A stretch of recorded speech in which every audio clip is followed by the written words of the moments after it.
Hello, I'm Henry Reynolds. I'm a 2025 intern for the Porte County Historical Society Museum. I want to lead you through some of the 10 agents of deterioration and what you can do as a volunteer to slow the progress.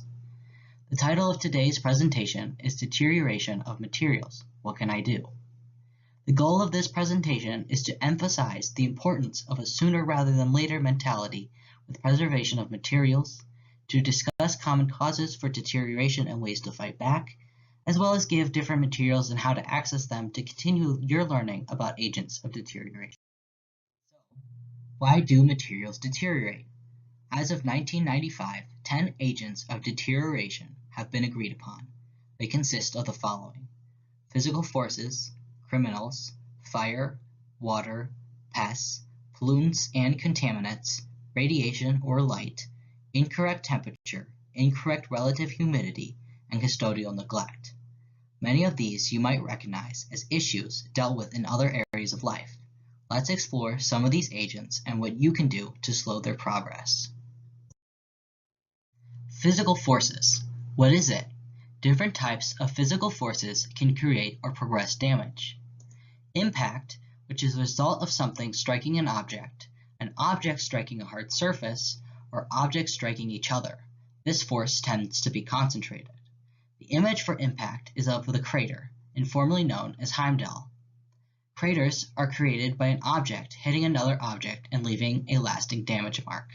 This is a great example of impact as a physical force, as the damage is easily seen.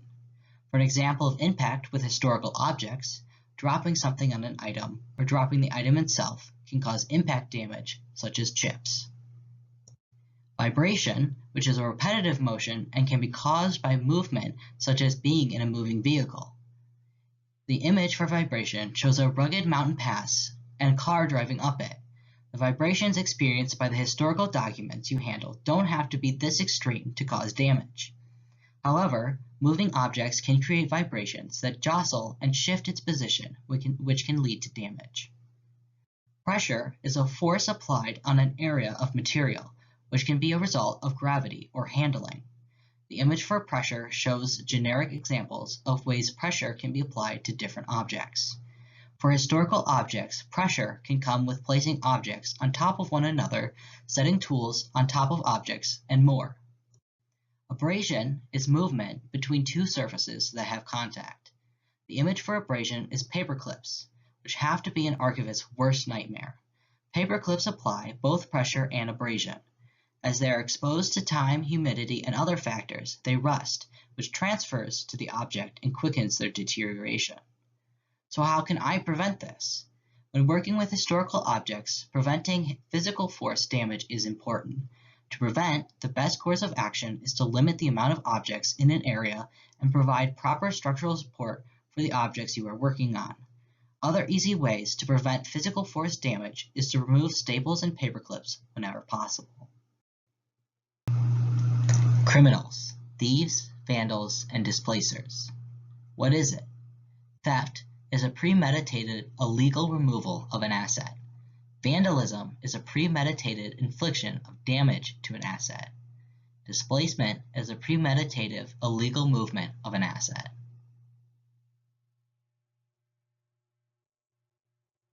Unfortunately, many smaller institutions do not have the security or high-priced items that larger institutions have, which allows theft and vandalism to go underreported. How can I prevent it? If you observe obvious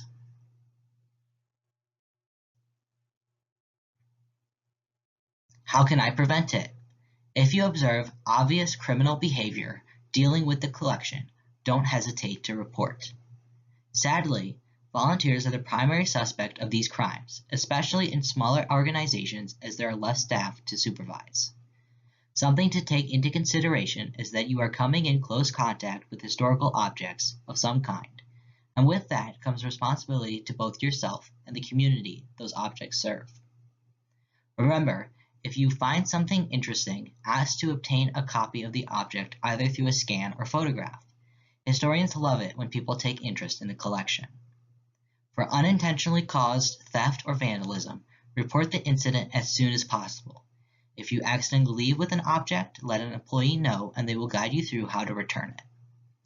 If working with paper documents or similar mediums, use pencils and removable labels to limit permanent non-original markings. Always remember, it is good to ask if unsure.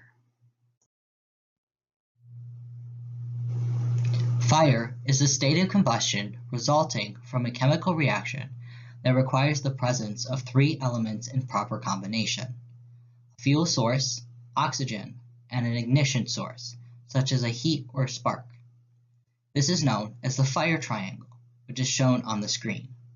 Extinguishing a fire usually involves removing at least one of these elements.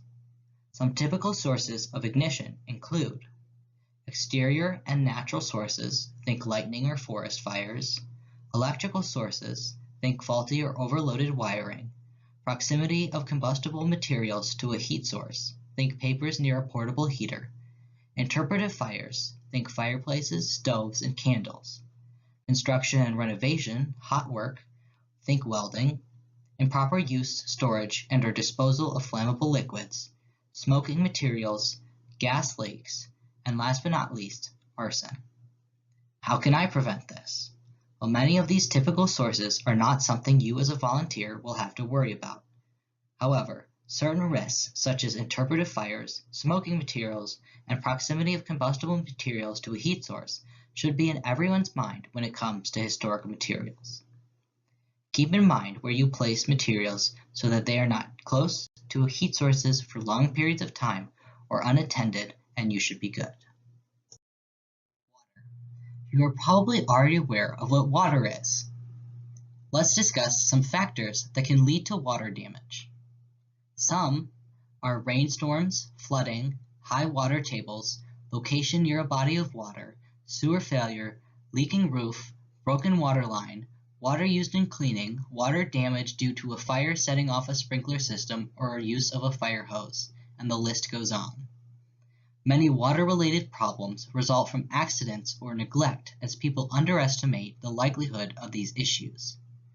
Also, the tendency to use basements for collection and archival storage as well as leaving boxes of materials on the floor will heighten the amount of loss if water damage occurs.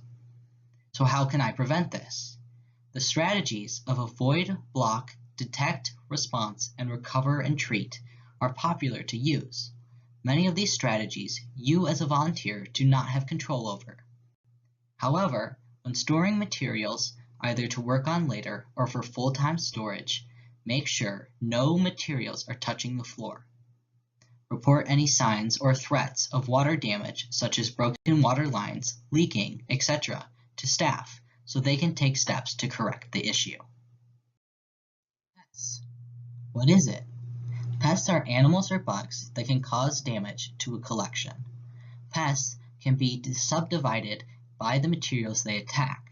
By correctly identifying pests, you can learn the limitations of each organism infecting a collection and how to control them.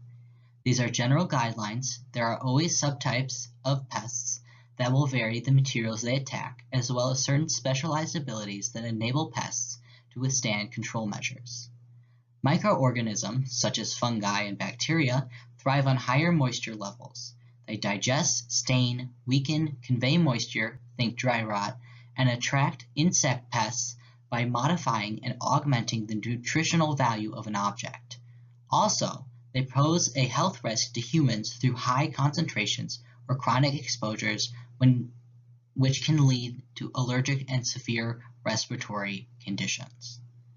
Insects and other arthropods are easier to identify through the type of materials attacked rather than object type, as insects can have very specialized food requirements. The damage they can cause ranges from incidental soiling to complete digestion of organic materials. Rodents, such as mice and rats, are tied to food availability. Control measures are tied to eliminated food availability. Besides food, rodents gnaw on non-food items to wear and sharpen their teeth, such as wood.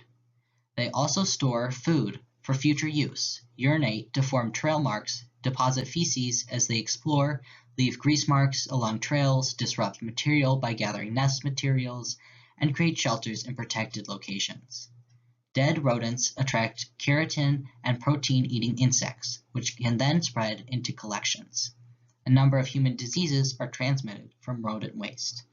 Birds will build nests on buildings, leaving feces and harboring parasites, which can create dust that can cause in humans. Bats roost in attic spaces and wall cavities that are open to the outside. Similar to birds, accumulating feces can create dust, causing chronic allergic responses. So how can I prevent this? Similar to other agents of deterioration, your responsibility as a volunteer is to report. If any signs of pests are seen, please report them to employees so they can control the situation. The more information you know about the pests will help the staff engage in control measures quicker.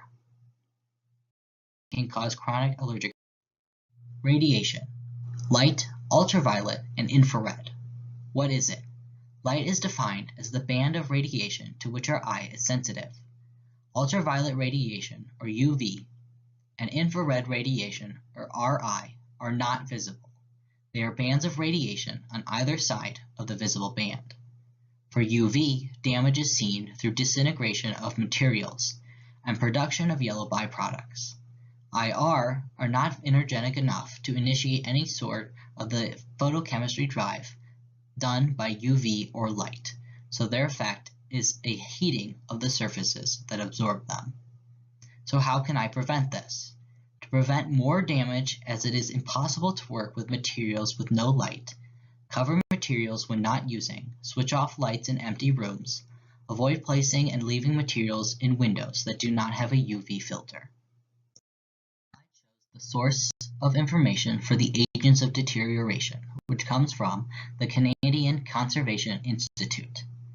It also shows all the image credits from previous slides. Now that I have given you some basic information on several of the agents of deterioration, now is the time to learn some fun sources to continue learning.